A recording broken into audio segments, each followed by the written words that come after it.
तो hey guys, आज lecture number 2 में हम आपको सिखाने वाले हैं कि आव्यूह की कोटि कैसे निकालेंगे, साथ में आव्यूह के अवयवों की संख्या कैसे निकालेंगे। तो आज का वीडियो हमारा इसी पे है, ठीक है। और आपको सिखाने वाले हैं हम बहुत अच्छे तरीके से। चलो जी, लेक्चर 1 में आपको हमने जब लेक्चर 1 आपको सिखाया तो लेक्चर 1 में हमने आपको आव्यूह के बारे में और साथ ही साथ आव्यूह के प्रकार, टाइप्स ऑफ आव्यूह, दोनों चीजें हमने सिखाया था। आव्यूह के प्रकार, ये दोनों चीजें हमने सिखाया, तब जाके आपका काम हो पाया था। तो साथियों, मेरे कहने का मतलब ये है, ये दोनों चीजें आप सीख गए हो तभी आपका काम हुआ है। अब देखो, अब आ गया ये इसके आगे लेक्चर 2, क्योंकि हम बेसिक चीजें अगर सीख लेंगे तो ज्यादा बेटर हम समझ पाएंगे कि यार हाँ सही, सब कुछ अच्छा ही हो रहा है, क्योंकि हम बेटर तरीके से समझ पा रहे हैं एक एक पॉइंट को। आज आपको मैं आव्यूह की कोटि, आव्यूह के अवयवों के मतलब संख्या कैसे निकालते ये बताऊंगा। चलिए जी, शुरू करते हैं। सबसे पहले आप हेडिंग डालिएगा हमारे साथ, आव्यूह की कोटि। ठीक है, आव्यूह की कोटि बहुत प्यार से सीखेंगे और समझेंगे। आव्यूह की कोटि क्या होती है, ठीक है, आव्यूह की कोटि ये सिखाने वाला हूं आपको, ठीक है। इसको कहते हैं order of matrix, order of matrix. अंग्रेजी में अगर जानना चाहते हो तो order of a matrix, a matrix. देखो जी, मैं नॉर्मल देसी लैंग्वेज में आपको चला सिखाता हूं। जैसे मान लो कोई मैट्रिक्स ए है, यहां पे कुछ वैल्यू इसकी होगी, मान लेते हैं, चलो आव्यूह जो है -5, 4, -2, 1, 7, 9, ठीक है, 3। इस मैट्रिक्स ये है हमारा। हमारे पास एक मैट्रिक्स दिया, कितने क्रॉस कितने का मैट्रिक्स है, तो आप देखोगे R1, R2, ठीक है, R3, ये मैट्रिक्स है। इधर C1, C2 और C3 ये है। मतलब 3 रो और 3 कॉलम, बोल सकते हैं हम यम क्रॉस यन, मतलब 3 क्रॉस 3 का। यम मतलब ये रो को प्रदर्शित करता है, कितने रो हैं। यन मतलब ये कॉलम को प्रदर्शित करता है कि मेरे भाई इस मैट्रिक्स में कितने कॉलम है। तो आप देखो 1, 2, 3 कॉलम है। रो कितने हैं, 1, 2, 3 रो है। तो 3 क्रॉस 3 का ये मैट्रिक्स आपको दिख रहा है, ठीक है। तो अब इसका ऑर्डर क्या, कैसे लिखेंगे ऑर्डर, तो लिखेंगे आव्यूह ए की कोटि बराबर आव्यूह ए की कोटि। ए की कोटि क्या होगी, ऑर्डर क्या होगा, तो ये जितने आपके पंक्ति होंगे, जितने रो होंगे, 3 क्रॉस 3 का कोटि का ये मैट्रिक्स है। ये क्या है, आव्यूह है। समझ में आया होगा। मतलब बोले तो आव्यूह की कोटि बराबर, मैं आगे चलता हूं, आव्यूह की कोटि मैं आपको हिंदी में लिखवा देता हूं नोट में। आव्यूह की कोटि बराबर, समझो, आव्यूह की कोटि बराबर क्या होता है, ध्यान देना। आव्यूह की जो कोटि होगी तुम्हारा, ठीक है, आव्यूह में स्थित पंक्तियों की संख्या गुणे स्तंभों की संख्या, ठीक है। आव्यूह में स्थित पंक्तियों की संख्या, आव्यूह में स्थित, ठीक है, पंक्तियों की संख्या, पंक्तियों की संख्या, पंक्तियों की संख्या, ठीक है मेरे भाई, संख्या। और गुणे में, गुणे में क्या, क्रॉस में, आव्यूह में स्थित स्तंभों की संख्या, आव्यूह में, ठीक है, स्थित, स्थित स्तंभों की संख्या, दोनों का मल्टीप्लीकेशन कर दो, स्तंभों की संख्या, तब जाके हमारा निकल जाता है मेरे भाई आव्यूह कोटि। किसी भी आव्यूह की कोटि आप बहुत ही आसानी से निकाल सकते हो।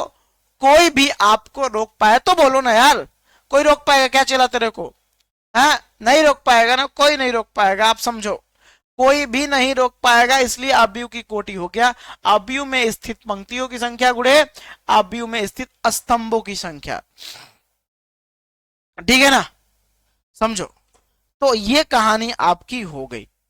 और भी एग्जांपल आपको दिखा देते हैं, आप कर लो जरा।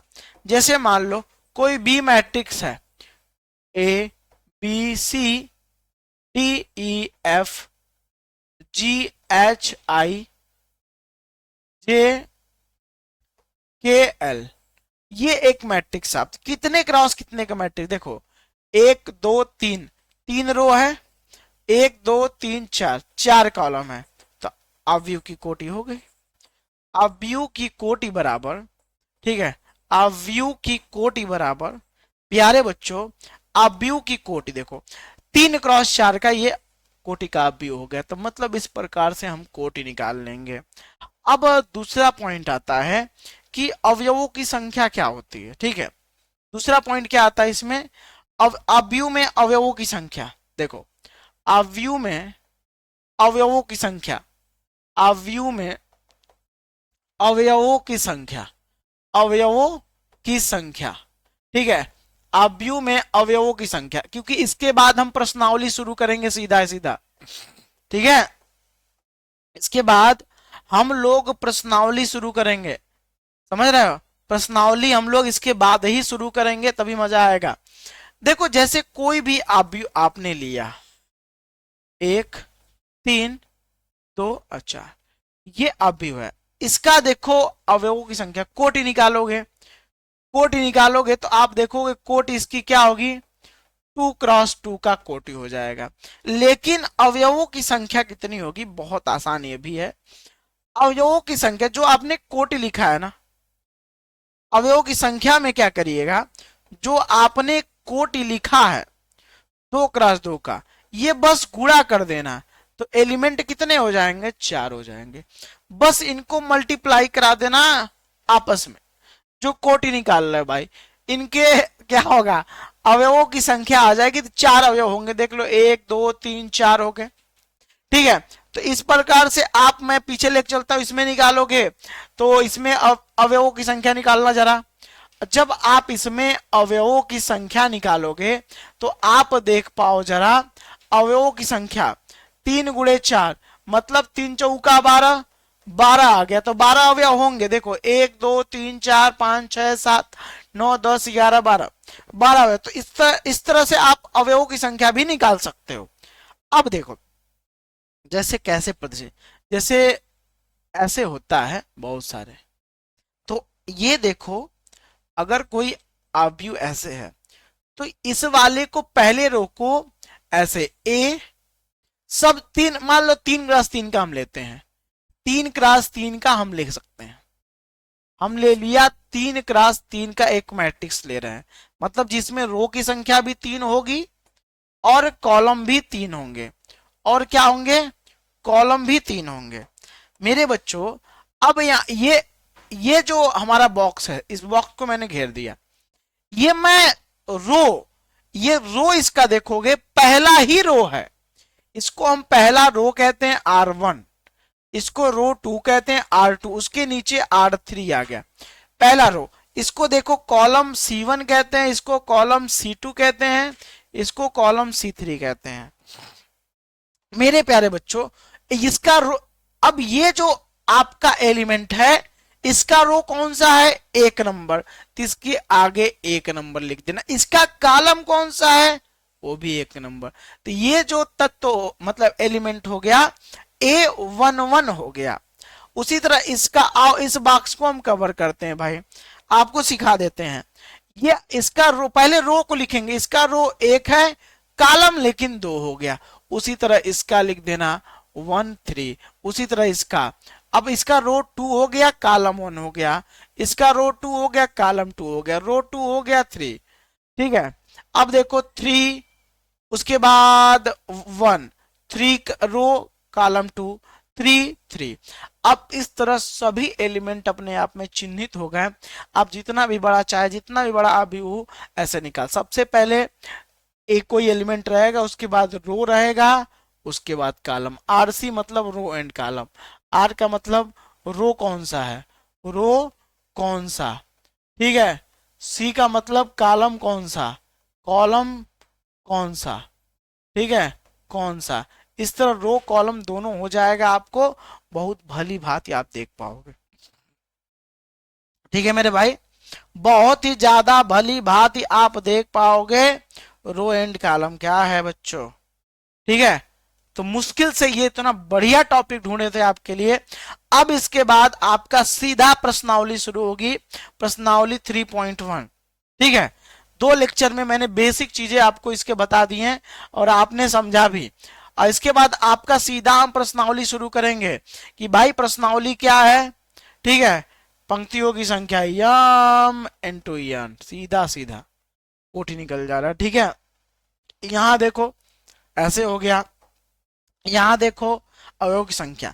मतलब अगर आप कुछ नहीं आता गणित में, हमारे लेक्चर्स देख लेते हो, तो मैं कहीं ना कहीं आपको ये कह सकता हूं कि आप बढ़िया नंबर आपके बोर्ड में आएंगे, जीरो से हीरो बनने का काम कर पाओगे। चला देखो, मेहनत जो करेगा वही आगे बढ़ेगा, एक ही नियम है, दूसरा कोई नियम वगैरह नहीं है। तो इसलिए जब तक तोड़ेंगे नहीं तब तक छोड़ेंगे नहीं, याद रखिएगा।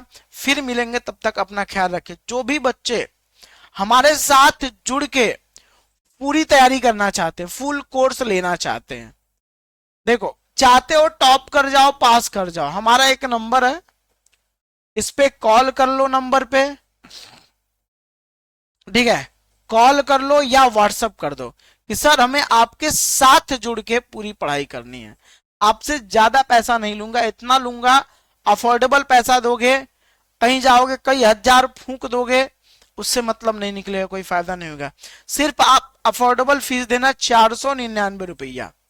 कितना फीस दोगे? सिर्फ 499 रुपया फीस दोगे। यहां से आप पूरी तैयारी हर एक सब्जेक्ट की हमारे साथ जुड़ के, जस्ट 12 क्लासेस के साथ जुड़ के कर सकते हो। अगर कोई इशू होगा तो कमेंट करके बताना कि सर कोई दिक्कत है, नहीं तो हम आपके साथ हैं।